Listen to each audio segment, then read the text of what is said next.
Hi, welcome to the top 10 hottest stories on 4Construction Pros this week. This is what contractors are reading. I'm Larry Stewart with 4constructionpros.com. And I'm Jonathan Kozlowski, editor of Concrete Contractor. This week, we're going to start this list off with some good news. It's Finley Asphalt and Concrete creates a culture of giving.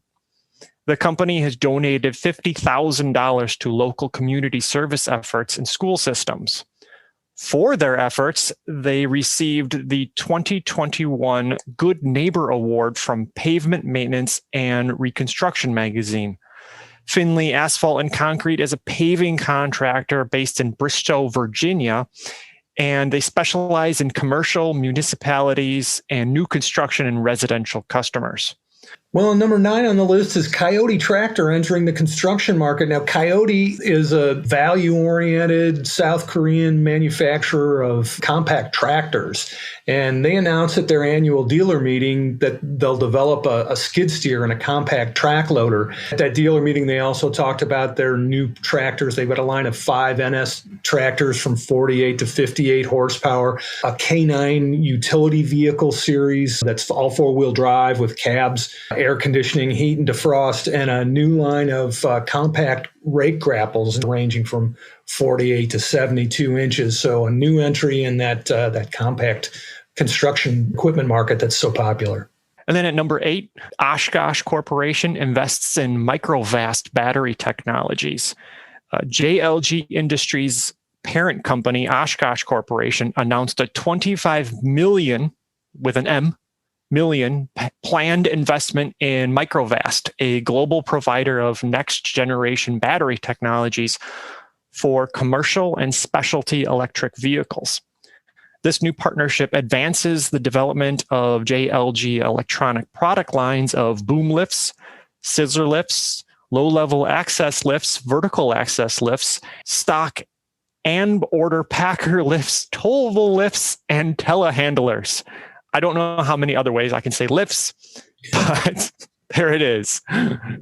So number 7 on the list, coincidentally, is 7 ways construction can leverage the power of big data. Construction during the pandemic has really accelerated adoption of technologies like 5D BIM, data analytics, drones, mobile solutions, and collaborative tools. And this story shows how they're changing the building business model, improving productivity, and driving up salaries and profit margins in the process. The digital world is really changing the industry fast right now. Some innovative UIs and smart intelligence will actually make it accessible. And at 6, Leeboy unveils a special edition raised on Blacktop 8520B asphalt paver, featuring an exclusive gray paint scheme, stylish decals, a weatherproof ticket and phone box, shovel and rake carrier options, and custom lighting. The special edition 8520B asphalt paver was custom designed by VT Leeboy to honor the legacy of workers who have deep roots in the asphalt industry. This is actually a pretty cool looking paver. So take a look. Yeah, number 5, everybody loves a good demolition story. This is a story about Beerling demolishing a 5-boiler power plant and recycling 80 tons of concrete and masonry. Consumers Energy Company closed the BC Cobb power plant in Muskegon, Michigan. You could find out in this story how Beerling phased this 2.5-year job remediating, selectively demolishing to set up what they call felling rather than implosion of the 67-year-old structures, including a 650-foot tall smokestack. At 4 is the 2021 Ram 1500 HFE EcoDiesel battles for the top pickup efficiency spot with 33 miles per gallon. The new Ram Tradesman HFE EcoDiesel delivers 23 miles per gallon at city, 33 miles per gallon at highway, and 26 miles per gallon at combined fuel economy. This nearly ties with the most fuel-efficient half-ton pickup on the market. Check out the announcement on 4constructionpros.com for the features and more information. Yeah, and a comparison of all the fuel efficiency of the big three's pickup trucks, it's kind of an interesting battle and pertinent with construction because so many half-ton pickup trucks are primarily just transportation for people to and from project sites. Number 3, Biden says Chinese infrastructure acceleration threatens U.S. economic competitiveness. So after a conversation with Chinese President Xi Jinping, President Biden met with bipartisan members of the Senate Environment and Public Works Committee to highlight the connection between a nation's infrastructure quality and its global economic competitiveness. And he said, you all know as well as I do, if we don't get moving on infrastructure development, they're going to eat our lunch. They're investing a lot of money. They're investing billions of dollars in dealing with a whole range of issues that relate to transportation, the environment, and a whole range of other things. So it's really interesting to see how the new administration is really tying together infrastructure investment and sort of overall economic performance of the country. Which makes sense because that leads into our number 2 spot, which is legislatures in 25 states introduce transportation funding increases. With the federal gas tax at 18.4 cents per gallon since 1993, states have had to raise revenues to cover a more than 125% increase in construction costs. 25 states have introduced 61 transport funding measures have started making their way through legislature in January.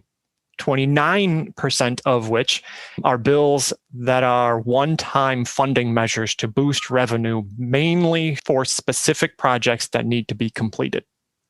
Yeah, I think people neglect the fact that with the feds leaving the gas tax at 18.5 cents per gallon for 25 years or more, I guess, essentially what we're doing is just shifting more burden onto the states because construction costs aren't going down. And with the state of our infrastructure, we have to increase spending. Even if construction costs weren't going up, we'd have to be increasing that spending. So it's an interesting shift in what's happening without anybody really pointing to that that's what's going on. We're going to make states more responsible for infrastructure development.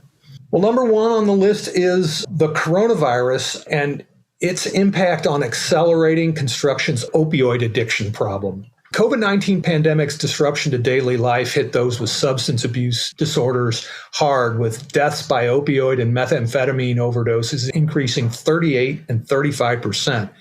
Construction is among the 3 industries with the most abuse of the drugs. And if you look at the details and the numbers here, these are CDC numbers. 10 Western states reported over a 98% increase in deaths involving synthetic opioids. Synthetic opioids are like illegal fentanyl. And here's a quote from Brian Northrup, Executive Vice President of Skanska USA.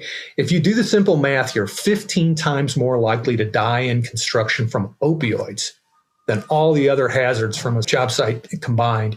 Contractors are reconsidering policies that dictate firing any worker who tests positive for drug abuse because of the dramatically increased risk of addiction as a result of the work that they ask people to do. Construction leads other industries in opioid abuse because of its high rate of painful musculoskeletal injury, 77% higher than the national average. It leads to really common treatment with prescription opioids. And the financial pressure on laborers to return to the job site before their injuries are fully healed really increases the incidence of re-injury. Opioids are again prescribed, and these workers start down a path toward addiction. And when those who fall to that addiction can no longer convince doctors to prescribe opioids, they can save a whole lot of money by switching to street drugs like fentanyl and cocaine and methamphetamine and heroin.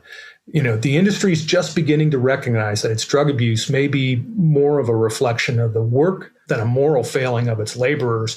And I think it's really important for people to get a hold of this idea and start working with people when they have these problems, especially in light of the labor issues that the industry is having. That is our top 10 for the week. Thanks very much, John. Thank you for having me.